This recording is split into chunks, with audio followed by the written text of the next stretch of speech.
તો કેમ છો વિદ્યાર્થી મિત્રો, હું છું તમારો મિત્ર આકાશ રાવલ ને મારી એજ્યુસ્કી એકેડમીમાં હું તમારું સ્વાગત કરું છું. હવે મિત્રો, આપણે ચેપ્ટર નંબર 7 યામભૂમિતિ ભણતા હતા અને યામભૂમિતિની અંદર સ્વાધ્યાય 7.2 આપણે ભણતા હતા. એની અંદર આપણે અગાઉ છઠ્ઠો દાખલો જોયો, હવે આપણે સાતમો દાખલો આપણે જોવાનો છે. એકદમ ઈઝીમાં ઈઝી અને સારામાં સારો દાખલો, પરીક્ષામાં પૂછાવાની શક્યતા 100% છે.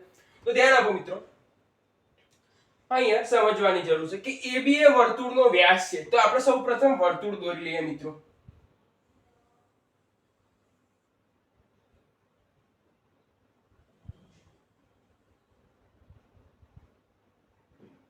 બરોબર, આ વર્તુળ દોરી લીધું. વર્તુળનો આપણે વ્યાસ દોરીએ તો મિત્રો એ કેન્દ્રમાંથી જે પસાર થતો હોય એને તમે વ્યાસ કહો છો. એ વ્યાસ શું છે? AB છે. તો AB એ શું છે મિત્રો? વર્તુળનો વ્યાસ છે. તેનું કેન્દ્ર શું છે? તો તેનું કેન્દ્ર એ આપણે P ધારી લઈએ. પછી એવું કહે છે કે ભાઈ વર્તુળનું કેન્દ્ર 2 અને -3 છે. તો આના યામ છે 2 અને -3.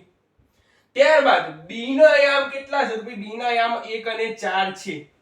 તો તમારે બિંદુ A ના યામ શોધવાના, એટલે કે આ જે યામ A ના રહેલા છે એ તમારે શોધવાના. તો આપણે આ જે A ના યામ છે એને x1 અને y1 ધારીએ મિત્રો. હવે આપણે ખબર છે કે ભાઈ બંને જગ્યાએથી સરખે સરખું અંતર થાય, કેમ કે ત્રિજ્યા AP અને PV બંને જગ્યાએથી કેવી થવાની? સરખી. તો અહીંયા આપણે ધોરણ 10 ની અંદર જે આપણે અગાઉ ભણ્યા સૂત્રો, એ મધ્યબિંદુના યામનું સૂત્ર લગાડવાનું રહેશે મિત્રો. કેમ કે એ જો અહીંયા તમારો M1 અને M2 બંને કેવા થાય મિત્રો? સરખા થાય, એટલે 1:1 જેવા થાય. એટલે મધ્યબિંદુના યામનું સૂત્ર મેં તમને ભણાવ્યું હતું એ અહીંયા યુઝ થશે. તો ધ્યાન આપો, અહીંયા લખું છું કે AB નું મધ્યબિંદુ, બરાબર, AB નું મધ્યબિંદુ, તો AB નું મધ્યબિંદુ કોણ છે? P છે મિત્રો. હવે AB ના મધ્યબિંદુનું સૂત્ર મૂકીએ તો x1 + x2 ભાગ્યા 2 અને y1 + y2 ભાગ્યા 2 બરાબર P. P ના યામ કેટલા છે મિત્રો? તો ધ્યાન આપો, P ના યામ છે 2 અને -3. હવે મિત્રો ધ્યાન આપો, x1 અને આ થઈ જાય આપણું x2 y2 થઈ જાય.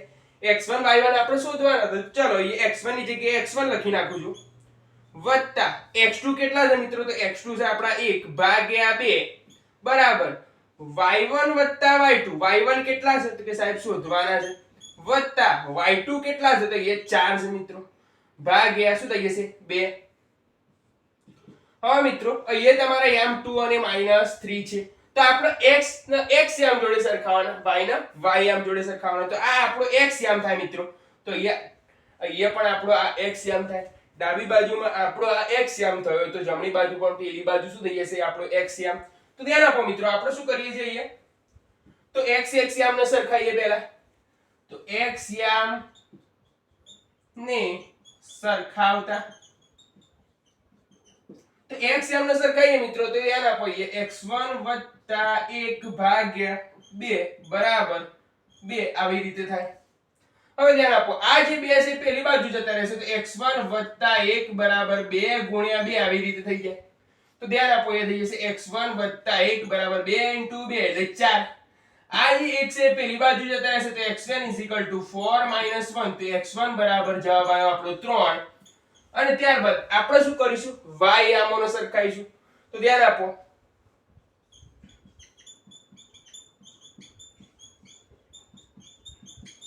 તો એ y યામ સરખાઈએ તો એ જો અહીંયા જે તમારો y યામ થાય મિત્રો ડાબી બાજુ, અને અહીંયા આ તમારો y યામ થશે. બંનેને શું કરીએ? સરખાઈ દઈએ. તો ધ્યાન આપો, એ કેટલા છે?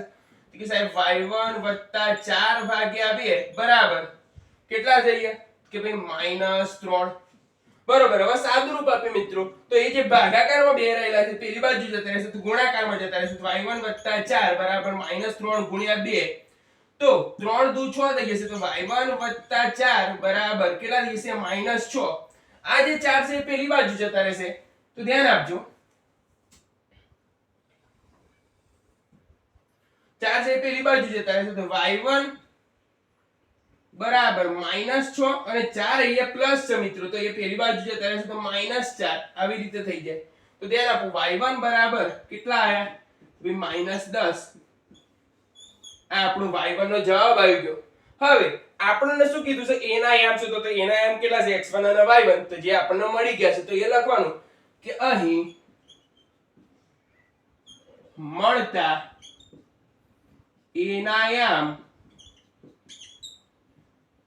x1 કેટલા મળ્યા તો x1 3 મળ્યા અને y1 કેટલા મળ્યા -10 થાય. તો આ મિત્રો આપણો સ્વાધ્યાય 7.2 નો જે આપણો 7મો દાખલો છે એ પૂરો થાય છે. આની અંદર કોઈ પણ જાતની ક્વેરી હોય તો તમે મને કોમેન્ટ બોક્સમાં લખી શકો છો અને તમારે ધોરણ 10 ની અંદર ગણિતમાં કોઈ પણ જાતનો દાખલો ના આવડતો હોય અથવા ક્વેરી હોય તો તમે મારા WhatsApp નંબર જે લાસ્ટમાં આપેલો છે તેના ઉપર તમે એને મેસેજ કરી અને મને જણાવી શકો છો જેથી હું તમને સોલ્યુશન આપી શકું. આભાર.